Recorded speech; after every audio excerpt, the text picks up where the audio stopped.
नशे की लत ने एक हंसता खेलता परिवार को कैसे बर्बाद कर दिया, इस कहानी से आप जाने। एक गांव में एक सीधा साधा किसान था। बहुत ही मेहनत करता था और दो पैसा कमाता था। उसके दो बेटे और एक बेटी थी।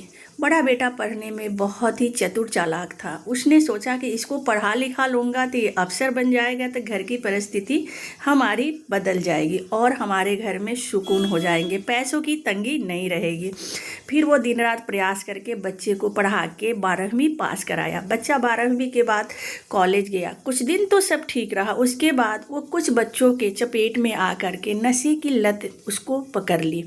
बाप हमेशा कहता कि बेटा इससे दूर भागो, लेकिन उसके आंख पे जो पट्टी बन चुकी थी नशे की, वो हट नहीं रहा था। पहले सिगरेट, उसके बाद दारू, उसके बाद ड्रग्स, वो उसमें एकदम लिप्त हो गया। पढ़ाई लिखाई सब पीछे हो गए।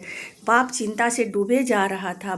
भाई बहन की पढ़ाई छूट गई। घर की दीवारों में कलह मचने लगी। बाहर के लोग कहने लगे कि इतना अच्छा परिवार था, इनके घर में कलह की जड़ क्या है। ऐसे ही करते करते कुछ दिन बीत गई। एक दिन की बात है, अचानक सुबह सुबह बेटा आकर के धड़ाम से आंगन में गिरा। बाप दौड़ के गया, बोला बेटा तुम तो एकदम सूख गए हो, कुछ खाए पिए हो। तब बेटा बोला कि नहीं पिताजी, अब मेरे पास समय नहीं है, सब खत्म हो चुका, मुझे माफ़ कर देना। अब मैं बच नहीं पाऊँगा क्योंकि मैं पूरी तरह से बेकार हो चुका हूँ। कह के उसकी सांसें थम गई। बाप चिल्ला के रोने लगा, बेटे उठ, बेटे उठ। लेकिन वो उठता कहाँ से, माँ बेसुध पड़ी थी और घर में एक भयंकर चीख, दुख और रोना शुरू हुआ। वो घर बर्बाद हो गया।